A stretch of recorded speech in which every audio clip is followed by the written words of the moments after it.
kita ini makhluk kecil lah, makanya ya ora akeh. Kenapa takut akan rezeki? Ya, karena makhluk yang paling besar itu ya di bumi ini adalah paus biru. Dia dalam satu hari butuh makanan 3,2 ton, Mbak. Ya. Ini makhluk sih ya. Kewan siji mangane bedina 3,2 ton. Ya. Terus ya ono jagane itu ono gitu ya. Awake dhewe mangane pirang ton sedina, Pak? Ngono masih khawatir ra iso mangan itu loh. Ya. Allah siapa satu makhluk 3,2 ton itu ya, satu harinya. Assalamualaikum warahmatullahi wabarakatuh. Innal hamdalillah nahmaduhu wa nasta'inuhu wa nastaghfiruh wa na'udzu bihi min shururi anfusina wa min sayyiati a'malina. Man yahdihillahu fala mudilla lahu wa man yudlil fala hadiya lahu. Asyhadu an la ilaha illallah wa asyhadu anna Muhammadan abduhu wa rasuluh. Allahumma shalli ala Muhammad wa ala ali Muhammad, amma ba'd. Ayyuhal mu'minun rahimakumullah, usikum wa iyaya nafsi bitaqwallah. Faqad fazal muttaqun. Haitsu qala ta'ala ya ayyuhalladzina amanu taqullaha haqqa tuqatih wa la tamutunna illa wa antum muslimun. Ya ayyuhalladzina amanu taqullaha wa qulu qawlan sadida yuslih lakum a'malakum wa yaghfir lakum dhunubakum wa man yuti'illaha wa rasulahu faqad faza fawzan 'azima. Jamaah salat subuh yang dimuliakan Allah Subhanahu wa taala, bersyukur kita kepada Allah atas limpahan ibadah dan karunia-Nya. Pada pagi ini kita kembali diberikan taufik oleh Allah untuk bisa menjalankan salat subuh dengan berjamaah, dan bersyukur kepada Allah kita berada di bulan yang mulia, di bulan haram, di bulan suci, satu di antara bulan haram yakni bulan Dzulqa'dah. Inna iddatash syuhuri 'indallahi 'ashara syahrun fi kitabillah. Sesungguhnya bilangan dalam satu tahun di dalam kitabullah itu ada 12 bulan. Minha arba'atun yawma khalaqas samawati wal arda minha arba'atun hurum. Pada hari di mana Allah menciptakan langit dan bumi, di antaranya ada arba'atun hurum. Ada 4 bulan haram atau 4 bulan suci. Jadi kalau disebut bulan suci itu maknanya ada 4 bulan. Kita sering menyebut Mekah, Madinah dengan tanah suci, tanah haram atau haramain. Maka makna bulan haram, terjemahan yang enak ya bulan suci. Bulan apa saja itu dijelaskan oleh Rasulullah sallallahu alaihi wasallam. As-sanatu 12 syahr. Dalam satu tahun ada 12 bulan. Minha arba'atun hurum. Dari 12 bulan itu ada 4 bulan haram. Salah satu mutawaliyah. Dari 4 bulan haram itu ada 3 bulan diantaranya yang berurutan. Dzulqa'dah, wa Dzulhijjah, wal Muharram. Dan satunya lagi adalah Rajab, mabaina Jumadai wa Sya'ban, yang berada di antara Jumadil Tsani dan bulan Sya'ban. Bulan haram itu maknanya bulan di mana perkara-perkara yang haram, perkara dosa dan maksiat harus benar-benar dijauhkan dari diri kita. Maka apa yang Allah pesankan, fala tadlimu fihinna anfusakum. Jangan sekali-kali kalian mendolimi diri sendiri kalian di bulan-bulan tersebut, yakni di bulan haram. Tidak boleh melakukan maksiat dan dosa. Apakah kalau di bulan yang lain boleh?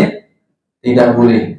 Akan tetapi di bulan haram lebih ditekankan lagi supaya kita menjauhi perkara-perkara yang haram.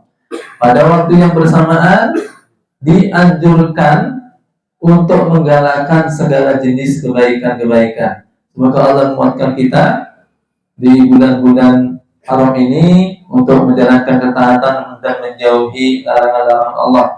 Apalagi di bulan Dzulhijjah, di awal Dzulhijjah itu di mana amal soleh itu lebih dicintai Allah daripada ketika dikerjakan di waktu-waktu yang lain. Baik, Bapak Ibu yang dimuliakan Allah SWT, kita lanjutkan kajian kita, penjelasan para ulama terkait dengan hadis arba'in. Kita kembali berurutan sampai hadis yang keempat dari hadis arba'in. An Abdullah bin Mas'ud radhiyallahu anhu qala haddatsana Rasulullah sallallahu alaihi wasallam wa huwa as-sadiqul masduq inna ahadakum yusma'u khalquhu fi batni ummihi 40 yawman nutfah thumma yakunu 'alaqatan mithla dhalik thumma yakunu mudghatan mithla dhalik thumma yursalu ilaihi malak fayanfukhu fi ruh wa yu'maru bi arba'i kalimat bi rizqihi wa ajalihi wa amalihi wa syara'iyyun aw sa'idun fawalladhi la ilaha ghairuh inna ahadakum la ya'malu bi amali ahli jannati hatta ma yakunu bainahu wa baina illa dhira' fayasbiqu alaihi kitab fa ya'malu bi amali ahli an-nar fayadkhuluha wa inna ahadakum la ya'malu bi amali ahli an-nar hatta ma yakunu bainahu wa bainaha illa dhira' fayasbiqu alaihi kitab fa ya'malu bi amali ahli jannah fayadkhuluha. Rawahul Bukhari wa Muslim. Baik, hadisnya agak panjang. Mudah-mudahan bersabar mendengarkannya terlebih dahulu sebelum ada penjelasan supaya tidak ngantuk ya. An Abdullah bin Mas'ud, dari Abdullah bin Mas'ud radhiyallahu anhu berkata, haddatsana Rasulullah memberitakan kepada kami wa huwa as-sadiqul masduq, padahal beliau adalah seorang yang jujur dan benar apa yang dia kabarkan.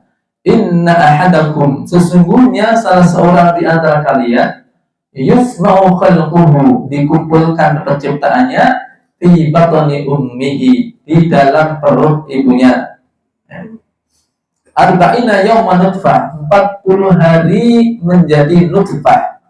Tsumma yakunu 'alaqatan mithla dzalik, kemudian menjadi segumpal darah selama 40 hari pula. Tsumma yakunu mudghatan mithla dzalik, kemudian menjadi segumpal daging selama 40 hari pula. Tsumma yursalu ilaihi malak, kemudian diutus kepadanya seorang malaikat. Fayanfukhu fihi ruh, lalu malaikat itu meniupkan ruh ke dalamnya. Wa yu'maru bi arba'i kalimat, lalu diperintahkan untuk menulis tentang 4 kalimat. Pikat rizqihi, menulis tentang rezekinya, wa ajalihi, ajalnya, wa amalihi, amalnya, wa syaqiyyun aw sa'idun, baik celaka ataupun bahagia. Fawallahi alladzi la ilaha ghairuh, dan demi Allah yang tidak ada ilah yang hak kecuali Dia. Inna ahadakum, sesungguhnya salah seorang di antara kalian la ya'malu, benar-benar telah beramal bi amali ahli jannah, dengan amal-amal yang dikerjakan penduduk surga, hatta ma yakunu bainahu wa bainaha illa dhira', sehingga tiada jarak antara dirinya dengan surga melainkan hanya 1 hasta saja. Fayasbiqu alaihi kitab, telah didahului itu dengan Alkitab. Fayamalu bi amali ahli nar, tapi dia kemudian mengerjakan amalan penduduk neraka. Fayadkhuluha, maka dia pun masuk neraka. Wa inna ahadakum, dan sesungguhnya salah seorang di antara kalian la ya'malu bi amali ahli nar, pernah melakukan amalan penduduk neraka, hatta ma yakunu bainahu wa baina illa dhira', sehingga tiada jarak antara dirinya dengan neraka itu selain 1 hasta saja. Fayasbiqu alaihi kitab, hati itu telah didahului Alkitab. Fayamalu bi amali ahli jannah, lalu dia mengerjakan amalan penduduk surga. Fayadkhuluha, lalu dia masuk ke surga. Hadis diriwayatkan oleh Bukhari dan Muslim. Baik, kita bahas hadis yang cukup panjang ini. Hadis diriwayatkan oleh Abdullah bin Mas'ud. Abdullah bin Mas'ud termasuk senior di kalangan sahabat. Beliau termasuk as-sabiqun al-awwalun, sahabat yang awal-awal masuk Islam. Bahkan beliau adalah sadisu sittah, sahabat yang ke-6 ya. Seperti mengatakan beliau sendiri, sadis sittah, yakni yang ke-6 dari 6 sahabat ya. Berarti dari awal ya sampai beliau ini ada 5 orang. Beliau adalah orang yang ke-6 yang masuk Islam. Jadi termasuk awal sekali masuk Islam. Dan beliau sahabat yang sangat banyak keutamaannya. Beliau diberi kunyah dengan panggilan Abu Abdurrahman. Ya. Bapaknya Abdurrahman. Akan tetapi menurut pengakuan beliau itu adalah pemberian dari Rasulullah sebelum beliau memiliki anak. Ya. Karena di Nabi Sallallahu Alaihi Wasallam di Abu Abdurrahman. Ya. Nabi memberikan kunyah kepadaku dengan Abu Abdurrahman. Qabla ayuladadi, sebelum saya memiliki anak. Jadi sebelum beliau punya anak sudah diberi kunyah oleh Rasulullah dengan panggilan apa? Abu Abdurrahman. Jadi ini menjadi dalil pula tentang bolehnya menggunakan kunyah walaupun belum punya anak. Bahkan seandainya belum punya istri pun sudah boleh pakai kunyah. Nabi pernah memberikan sapaan kepada seorang anak kecil yang dia tadinya punya piaraan burung yang dia sangat sayangi, kemudian burung tadi mati. Maka beliau memberikan sapaan kepada anak kecil ini dan mengatakan, ya Aba Umair, ma fa'ala Nughair. Wahai Abu Umair, apa yang terjadi atas Nughair? Nughair itu burung kecil, nama dari burung yang dipelihara anak itu. Ya, nah ini menjadi dalil boleh kita menggunakan kunyah ya, walaupun belum punya anak. Bahkan seandainya pula tidak memiliki anak, ya, boleh menggunakan kunyah dengan nama-nama yang baik. Ya. Seperti Aisyah radhiyallahu anha, beliau tidak memiliki anak. Beliau mengatakan, ya Rasulullah, teman-teman saya memiliki kunyah. Ya. Apa kunyah untuk saya? Artinya kalau teman-temannya dia ada Ummu Zainab, Ummu Umar, Ummu Husain dan sebagainya, karena mereka memiliki anak, tapi beliau tidak memiliki anak, maka beliau minta kunyah kepada Rasulullah. Beliau mengatakan, iktani bi ibni Abdillah. Hendaklah kamu menggunakan kunyah dari anakmu, yakni anak dari kakakmu, dari keponakan. Ya, yakni Abdullah. Yang dimaksud adalah Abdullah bin Zubair. Ya, maka beliau kunyahnya adalah Ummu Abdillah. Nah, sampai yang namanya kunyah itu tidak harus anak laki-laki juga, dia bisa menggunakan anak perempuan. Seperti Tamim Ad-Dari, dia kunyahnya adalah Abu Ruqayyah.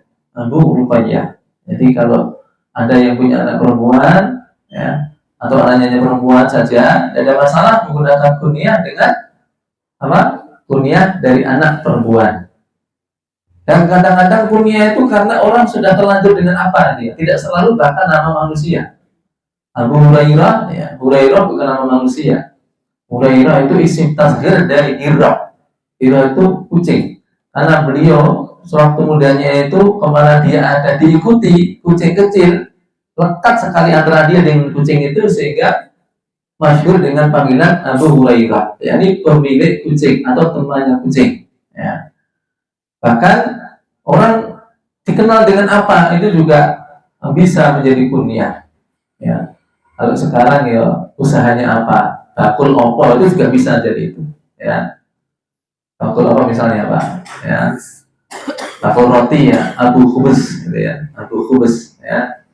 Bakul tempe ya, Abu tempe ya. Tempe tidak ada bahasa Arabnya ya. Ya. Bakwan ya, Abu bakwan. Ya, itu tergantung dia sahib apa, memilih apa. Itu menjadi apa istilahnya? Ya, panggilan orang sudah umum mengenal dia sebagai apa. Ya, kalau di contoh yang jelek kayak Abu Lahab, ya. Kenapa dipanggil Abu Lahab? Karena dia akan masukin neraka yang menyala-nyala. Maka panggilannya Abu Lahab. Kenapa dipanggil Abu Jahal? Ya, karena dia itu dekatnya orang jahiliyah, maka disebutnya Abu Jahal. Ya. Makanya kita jangan bikin satu apa ya, sesuatu yang membuat orang itu kemudian punya image ke kita, ya, dengan sesuatu yang nggak baik atau yang kurang baik. Ya. Sholat telat terus, ya, itu bisa jadi panggilan nanti ya. Abu Masbuk. Ya. Jadi kalau ada masbuk identik dengan dia. Kenapa? Dia pokoknya udah mesti masbuk. Ya. Jadi kalau kurang satu rakaat lagi gedebuk, wah kayak kesimpulan kayak batin tapi ya. Nah itu apa? Saking lekatnya sehingga menjadi panggilan untuk dia. Nah, alhamdulillah panggilan Abu Abdurrahman itu adalah kunyah yang diberikan Nabi sebelum beliau memiliki anak. Beliau juga sering dipanggil dengan Ibnu Ummi Abd. Ibnu Ummi Abd. Sebagaimana yang Nabi sabdakan, dan ini sekaligus menunjukkan keutamaan beliau, Man ahabba ayyaqra'a al-Qur'an ghaddan kama unzila falyaqra'hu bi qira'ati Ibni Ummi Abd. Barang siapa ingin membaca Al-Qur'an sebagaimana Al-Qur'an diturunkan, maka hendaklah dia membaca dengan bacaan Ibnu Ummi Abd. Yang dimaksud adalah Abdullah bin Mas'ud. Beliau juga dikenal dengan sebutan Ibnu Mas'ud. Nah, panggilan Ibnu Mas'ud lebih terkenal daripada Abdullah itu sendiri.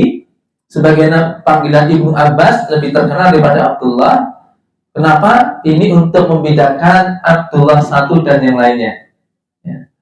Nanti kalau dipanggil Abdullah, sahabat itu yang namanya Abdullah banyak banget. Ya. 10-an ada itu. Insya Allah jamaah sini bisa menyebutkan ya 10 nama sahabat yang namanya Abdullah. Bisa Pak? Ya. Nah, kalau belum ya untuk PR ya. Jadi sahabat banyak yang namanya Abdullah bin Mas'ud, Abdullah bin Abbas, Abdullah bin Umar, Abdullah bin Maktum, Abdullah bin Rawaha, Abdullah bin Unais, Abdullah bin Mudafa ya.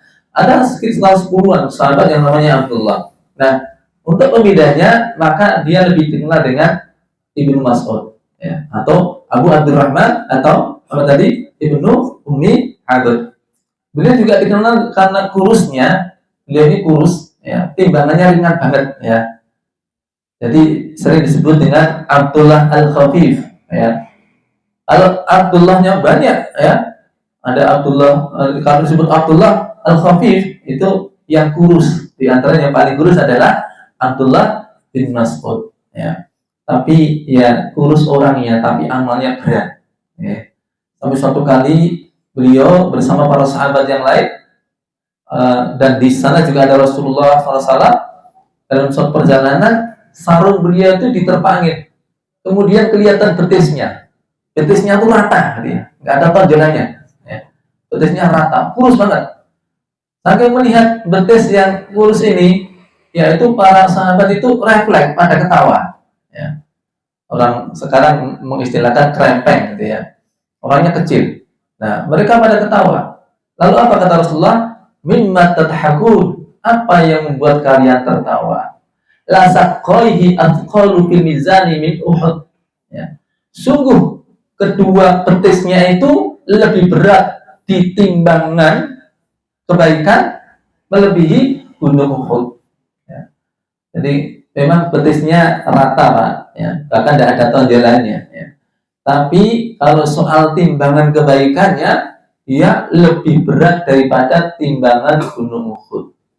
Seberapa besar Pak gunung Uhud Pak? Bayangin gunung mana ya kira-kira ya. Itu tingginya 700 meter dari dataran tanah ya.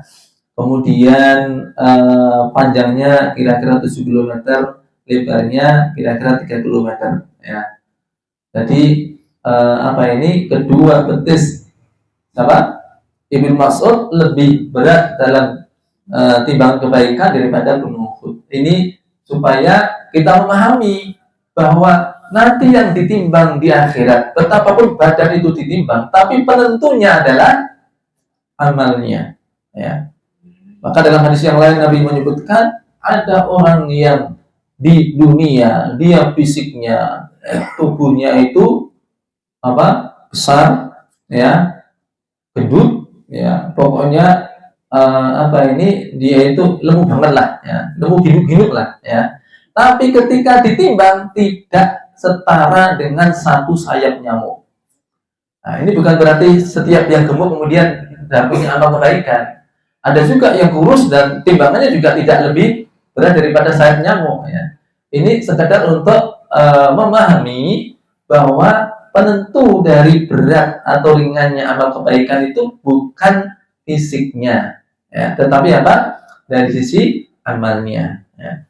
Baik, itu sekilas tentang Abdullah bin Mas'ud. Beliau juga sangat dikenal sebagai ulama di kalangan para sahabat.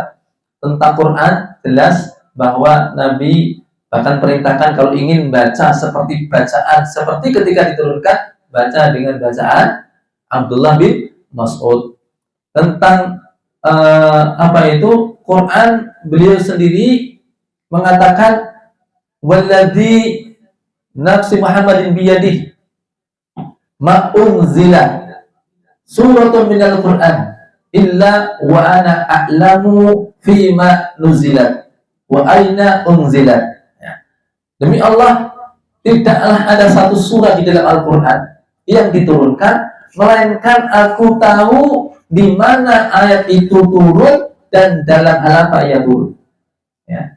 Ini bukan bentuk kesombongan, tapi sebagai sebuah kesaksian bahwa beliau termasuk orang-orang yang awal-awal masuk Islam. Dia menyertai Rasulullah, ayat demi ayat turun tadarruj secara bertahap itu beliau menyaksikan dan beliau memahami apa maksud ayat yang turun tersebut. Karena karakter para sahabat, kalau mereka tidak paham, mereka bertanya kepada Rasulullah. Bahkan Nabi ketika menyampaikan sesuatu, khawatir para sahabat ada yang salah paham, beliau tanya balik kepada para sahabat, kalian paham tidak? Tahukah kalian? Dan sebagainya. Sehingga apa? Terhindar dari gagal paham. Nah, makanya beliau dikenal sahabat yang banyak fatwanya karena beliau juga diberi umur yang panjang dan beliau ngikutin setiap ayat demi ayat turun. Nah, tentang hadis beliau banyak meriwayatkan juga sebanyak 848 hadis yang diriwayatkan oleh Abdullah bin Mas'ud radhiyallahu anhu. Baik. Kita masuk kepada hadisnya, apa yang disabdakan Rasulullah. Jadi Abdullah bin Mas'ud mengatakan, hadatsana Rasulullah sallallahu alaihi wasallam, Rasulullah memberitakan kepada kami wa huwas shadiqul masduq. As-shadiq yakni fima akhbara bihi. Al-masduq yakni fima ukhbira bihi. Dia itu as-shadiq, jujur pembawanya. Jadi orang yang mengatakan ini seorang yang jujur, yakni Rasulullah, ya. Al-masduq dibenarkan, ya, atau benar apa yang dia kabarkan. Jadi pembawanya jujur, yang dibawakan ini sesuatu yang dijamin kebenarannya. Karena Rasulullah itu yang dibicarakannya wa mayantiqu anil hawa in huwa illa wahyu yuha. Nah, kenapa beliau Abdullah bin Mas'ud memberikan awalan sebelum menyampaikan hadis dengan kalimat wa wasadiqul masduq, ya. Dia itu Rasulullah itu as-sadiq orangnya, jujur orangnya, ya, al-masduq, ya, dibenarkan apa yang dia bawa. Karena apa yang hendak beliau sampaikan ini merupakan perkara yang gaib di ketika itu, ya, supaya orang itu percaya. Kalian mungkin tidak melihatnya, kalian mungkin tidak mengerti, ya, tidak menyaksikannya secara langsung dengan pandangan mata, karena tersembunyi sifatnya di rahim ibu. Karena dulu belum ada USG dan sebagainya, Pak, ya. Tapi bahwa ini adalah dari Rasulullah, ini kabar dari Nabi. Wa wasadiqul masduq. Dia itu nggak pernah dusta, dan apa yang dia kabarkan selalu benar, ya.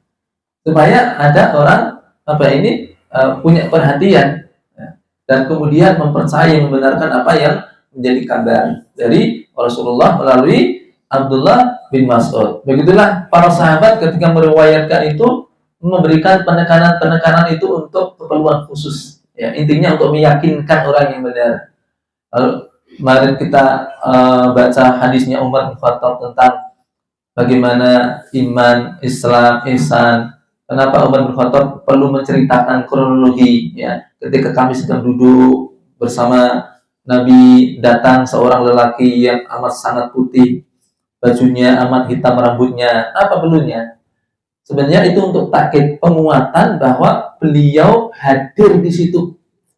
Bukan mendengar dari orang lain, tapi beliau menjadi orang yang hadir di situ, menyaksikan langsung, bahkan terlibat di dalam peristiwa itu. Sehingga apa yang dikabarkannya itu dipercaya. Nah, ini cara para sahabat memberikan penekanan. Begitupun di sini Abdullah bin Mas'ud memberikan penekanan dengan kalimat wa wasadiqul masduq. Apa yang dikabarkan? Inna hadakum, sesungguhnya salah seorang di antara kalian dikumpulkan penciptaannya di perut ibu. Jadi semua ya peristiwa dari sebelum lahirnya jaban bayi itu penciptaannya dikumpulkan di perut ibu. Ya, kaifiahnya tidak dijelaskan dalam hadis, tapi ya sekarang ilmu kedokteran ya para ilmuwan mereka menjelaskan dan ternyata sama dengan apa yang dikabarkan Rasulullah ya, bahwa bertemunya antara nutfah dengan sel telur di perut ibu menjadi seperti itu selama 40 hari ya. Kemudian selama 40 hari bukan jegagit jadi alaqah, memang enggak. Ini ada tahapan-tahapannya ya, perubahan sedikit demi sedikit sampai 40 hari menjadi alaqah, segumpal darah ya. Darah yang jendel gitu ya, darah yang jendel. Nah, kemudian setelah 40 hari lagi menjadi mudghah, daging, segumpal daging. Ya. Summa yursal ilail malak, lalu diutuslah malaikat. Di umur berapa berarti tadi Pak? Di umur total dari awal berapa bulan? Ya, 40 hari dikalikan 3, 120 hari berarti berapa bulan? 4 bulan ya. Nah, makanya janin ketika sudah berumur 4 bulan itu sudah ada nyawanya ya. Sehingga para ulama memberikan keterangan ketika ada lahir prematur dan janin sudah berumur lebih dari 4 bulan, maka diberlakukan sebagaimana jenazah kaum muslimin ya, karena dia sudah ada nyawanya. Tetapi kalau belum itu maka dia dianggap belum ada nyawanya ya. Nah, jadi ketika umur 120 hari itu lalu diutus kepadanya malaikat fayang fulkufihiruh, lalu malaikat tadi meniupkan roh ke dalamnya. Nah, ketika itu janin sudah mulai ada nyawanya, ada kehidupan pada janin ini ya. Dan pada saat yang sama Allah perintahkan maru di kalimat, diperintahkan untuk menulis beberapa kalimat. Artinya ada ketetapan sebelum bayi itu dilahirkan, kita ini dilahirkan ya, itu sudah ada catatan di mana malaikat yang bertugas khusus ya di rahim ibu untuk mencatat 4 hal. Apa itu? Yang pertama rezeki ya, dicatat untuknya rezekinya. Jadi Bapak Ibu yang dimuliakan Allah, begitu seseorang itu dia diberi umur, ditetapkan hidup, itu sudah disiapkan jatah rezekinya ya. Si fulan ini nanti lahir jatah rezekinya sekian, itu sudah ada ketetapannya ya. Artinya apa, Bapak Ibu yang dimuliakan Allah? Sebenarnya kalau ada orang yang untuk mendapatkan rezeki direwangi nanti tumindak maksiat, melakukan dosa, melanggar larangan-larangan, sesungguhnya itu tidak menambah dari apa yang telah ditetapkan ya. Nggak nambah dari apa yang ditetapkan, kok direwangi berbuat maksiat dan sebagainya.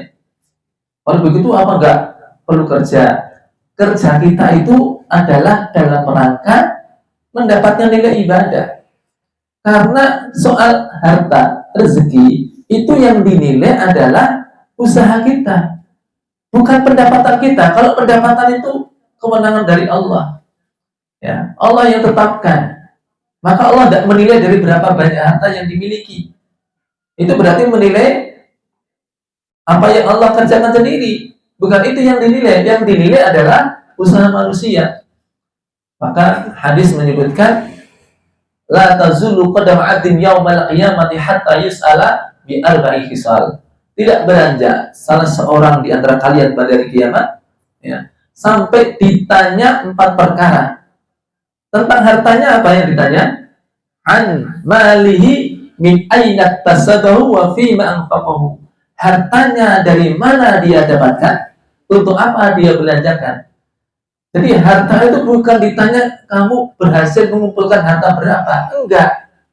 Oh, itu soal berapanya itu Allah yang kasih, Allah yang tetapkan, Allah yang jatah. Bahkan ketika ini bayi sebelum lahir sudah ditetapkan rezekimu sekian. Ya, jenisnya ini semua komplit sudah ditetapkan. Ya. Adapun yang menjadi nilai nanti bagaimana cara dia mencari. Ya. Kemudian setelah mendapatkan, bagaimana cara dia membelanjakan hartanya. Itu yang dinilai. Ya. Bukan hartanya mendapat berapa. Ya, artinya apa yang dimuliakan Allah, kita ini jangan mengkhawatirkan rezeki kita, ya, karena setiap kita, sebagaimana setiap orang itu yang dilahirkan, ya, itu sudah disertakan padanya apa? Ya, jatah rezekinya sudah disiapkan, ya, jatah rezekinya sudah disiapkan. Kita ini makhluk kecil, Bapak Ibu yang dimuliakan Allah, makanya yorakeh. Kenapa takut akan rezeki? Ya, karena makhluk yang paling besar itu, ya, di bumi ini adalah paus biru. Dia dalam satu hari butuh makanan 3,2 ton, Pak. Ya. Makhluk ya. Kewan siji mangane betina 3,2 ton. Ya. Tur ya ono jagane itu ono dia. Awake dhewe mangane pirang ton sedina, Pak. Ngono masih khawatir ra iso mangan itu loh. Ya. Allah siapa satu makhluk 3,2 ton itu, ya, satu harinya. Wis dihitung diri, berarti nek sesasi pirang ton, ya. 3,2 kali 30 berapa? Ya. 90 ton loh, Pak. Ya. 96 ton, ya. Itu Allah itu maha kaya, ya. Jadi kita jangan khawatirkan rezeki untuk kita, ya. Awake dhewe mangane piro, ya. Ya cuman ya tadi, ya. Isi wetenge ora sepiro, tapi nafsu nek gede lho, ya. Nafsu ini bertonton, ya. Jadi kalau napa mangan ngono ya sedina ya ping 3, ya. Itu udah banyak. Malah sekarang banyak, ya, walaupun dia kaya, kerja keras, ya. Mangane ngono parepe mau apa dipangan. Ning ya kuwi.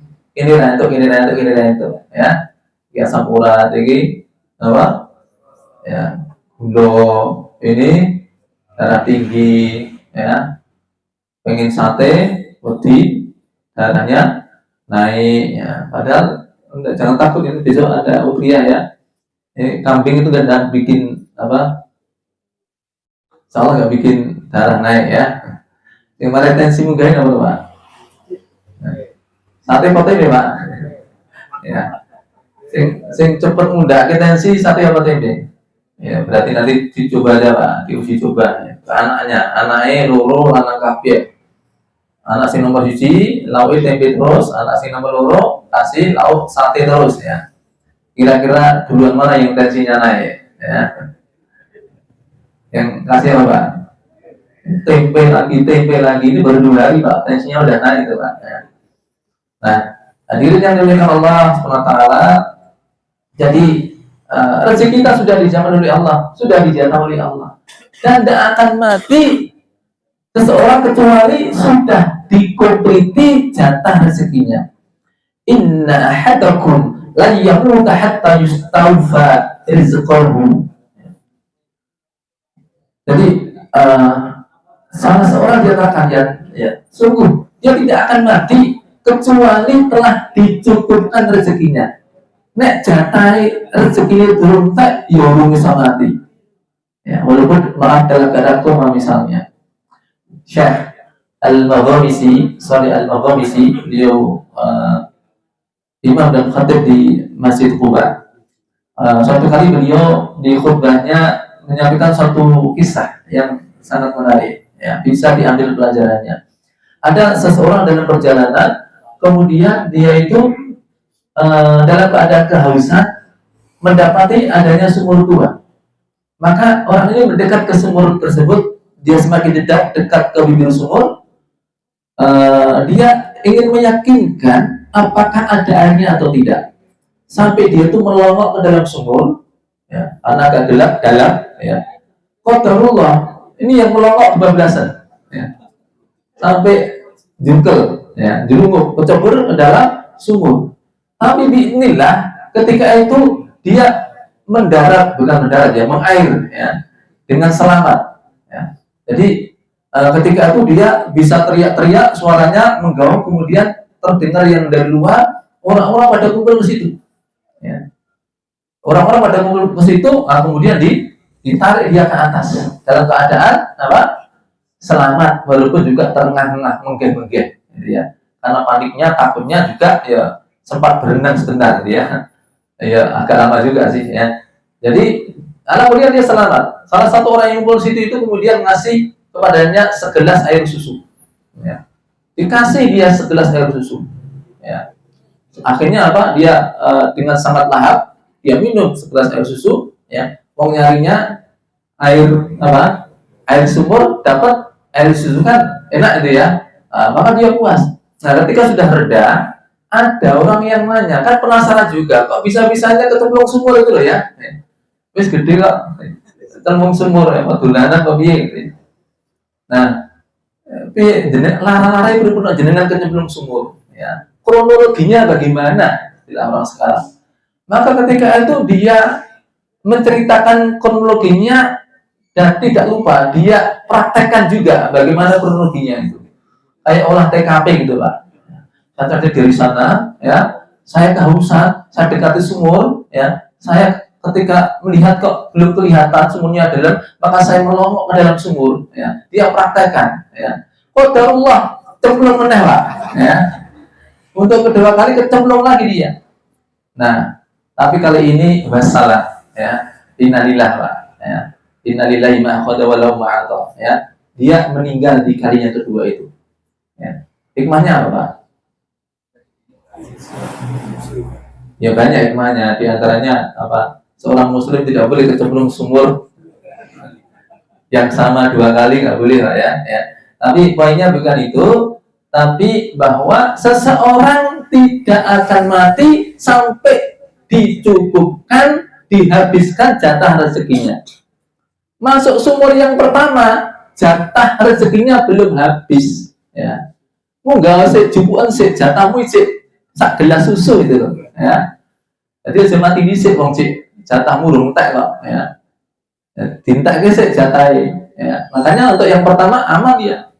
Tapi yang kedua, setelah jatah rezekinya habis, rezeki terakhirnya apa tadi? Segelas susu, ya. Maka ya sudah, baleni meneh gitu, ya. Dan ketika itu sudah tidak tersisa lagi jatah rezekinya di dunia. Nah, ada orang yang dalam keadaan sakit koma, ya, dia di Jakarta itu belum ada perkembangan sampai dibawa ke Singapura, ya. Di sana suatu kali bisa tiba-tiba itu tersadar, dan ketika sadar supaya waras gitu, ya. Nah, ketika itu dia minta di sana itu apa ya, ini minta ini es krim, ya, es krim Singapura, gitu, ya. Dia minta es krim di sana, ya. Nah, kemudian ya dia apa, es krim dimakan apa diminum, ya, dimut, ya, dikelamuti, ya, sampai habis, ya. Setelah itu apa yang terjadi? Dia kembali koma dan langsung wafat, ya. Kenapa kok ya sama-sama komanya, kenapa dari Jakarta meninggalnya, ya? Karena Allah masih jatah dia es krim di Singapura, gitu, ya. Jatahmu jupuan saya nang Singapura itu, ya. Tak durunge rampung itu jatahmu diambil dulu, ya. Apa itu jatah terakhirnya? Ya, es krim tadi, ya. Makanya dari sini kita harus paham bahwasannya Ya rezeki sudah ditetapkan, jadi jangan direwangi sing niko-niko ya. Kerja keras iya, tapi itu untuk sebuah ibadah ya. Tapi sebenarnya sekali lagi tidak mengubah apa yang sudah ada dalam catatan ya. Ini rezeki. Kemudian apa? Wajali ajal. Maka antara rezeki dan ajal itu ya banyak kemiripan ya. Di antaranya rezeki itu, hadirin yang dimuliakan Allah SWT, seandainya Anda lari dari rezeki, nek wis pancen jatahmu ya, itu dia akan yang menjaga. Sebagaimana juga kematian ya. Qul innal mautal ladzi tafirruna minhu fa innahu mulaqikum.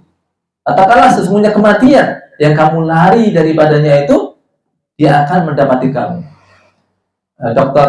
Al-Qarni, Syahid Al-Qarni dalam kitabnya Amalul Laila fil Qabr, malam pertama di alam kubur ya. Beliau menyebutkan salah satu kisah Israiliyat, tapi ini bagian dari boleh diceritakan karena tidak bertentangan dengan syariat. Jadi suatu kali Nabi Sulaiman ini ketemu, dia didatangi oleh salah seorang menterinya, berbincang-bincang, tiba-tiba ada tamu. Tamu datang ini langsung melototi si menteri tadi. Ya. Si menteri tadi ketakutan. Ya. Lalu ketika tamu tadi pergi, dia bilang pada Nabi Sulaiman, "Ya Nabi Allah, siapa tamu tadi? Begitu datang kok langsung saya dipelototi, saya ketakutan." Ya. Apa kata Nabi Sulaiman? Tadi yang datang tadi, tamu tadi adalah malakul maut. Ya. Udah dia bilang ketakutan dipelototin, ternyata melototin siapa? Malakul maut. Tambah takut dia ketakutan. Maka tolong saya, wahai Nabi Allah, ya, saya betul-betul ketakutan ini. Terus apa yang bisa saya kerjakan? Ya, tolong perintahkan kepada angin untuk membawa saya ke tempat yang paling jauh dari negeri Anda. Ya. Karena Nabi Sulaiman itu kan memang diberi mujizat oleh Allah bisa memerintah angin. Dibawalah orang ini ke tempat yang paling jauh dari Nabi Sulaiman. Tak lama kemudian tamunya Nabi Sulaiman itu datang kepada Nabi Sulaiman. Ya. Nabi Sulaiman tanya, apa yang Anda lakukan terhadap teman saya? Ya, kok dia tadi ketakutan? Kenapa Anda tadi melototi? Apa kata dia? Saya memelototi dia karena saya itu heran. Bagaimana orang ini masih ada di sini? Jatahnya sebentar lagi tak cabut nyawanya di tempat yang paling jauh dari Anda. Ya. Tapi setelah saya berada di tempat di mana Allah perintahkan mencabut nyawanya, ternyata dia sudah ready di sana. Ya. Sudah berada di tempatnya. Berarti dia sudah dicabut nyawanya. Ya. Coba, ya. Ini misalnya ngerti ngerti orang salumo ya. Tapi orang mungkin malaikat kecil gitu ya. Jadi ajal itu orang lari itu ya sebenarnya dia sedang lari untuk menuju ajalnya. Ya. Rezeki juga begitu. Ada orang itu ya dia nggak nyari-nyari banget, tapi kok kayak rezeki malah sih boleh ide gitu ya. Wahing jadi duit, waktu jadi duit ya. Metu waktu untuk duit ya. Rumah diparani duit ya. Rezeki untuk ya. Ya. Dan mudah-mudahan yang hadirin semua rezekinya lancar ya. Dan ini berkahi oleh Allah SWT. Jadi antara rezeki, kemudian ajal, apa yang dilakukannya di dunia, kemudian bahagia celakanya, ya semua telah ditetapkan. Tapi sekali lagi ini semua adalah berdasarkan ilmu Allah. Allah menetapkan takdirnya itu dengan ilmu Allah, ya bukan memaksa harus begini, ya sehingga nanti orang harus berbuat begini tidak. Tetapi dengan pengetahuan Allah, Allah mengetahui sebelum terjadi, maka diperintahkan untuk mencatat, ya termasuk amalnya tadi, ya. Baik, terakhir ini sebenarnya hanya kesimpulan, ya bisa panjang bisa pendek, tapi insya Allah penjelasan saya tadi sudah mengarah ke apa yang disebutkan setelahnya ini, bahwa seseorang itu ada yang dia mengamalkan penduduk surga, ya, amal-amalnya adalah amal solih, ya, tapi menjelang kematiannya dia mengamalkan amal penduduk neraka, maka disebut dengan su'ul khotimah, berakhir dengan buruk, ya. Begitupun ada orang-orang yang dia pernah mengamalkan amalan yang biasa dikerjakan penduduk neraka, ya. Tetapi di akhir hayatnya dia berakhir dengan baik, dia kerjakan amalan dari amalan penduduk surga, maka dia pun masuk surga. Ini poin pentingnya adalah innamal a'mal bil khawatim, Ya, amal tergantung bagaimana kita mengakhirinya.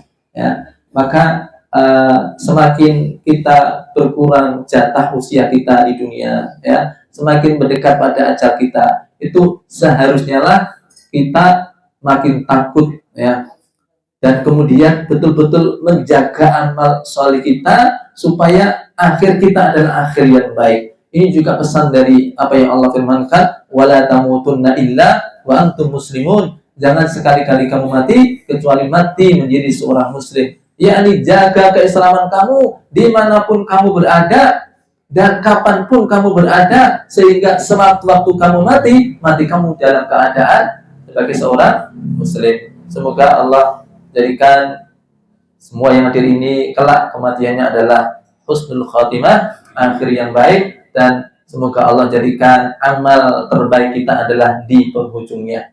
Sekian dari saya, akhirul kalam. Assalamualaikum warahmatullahi wabarakatuh.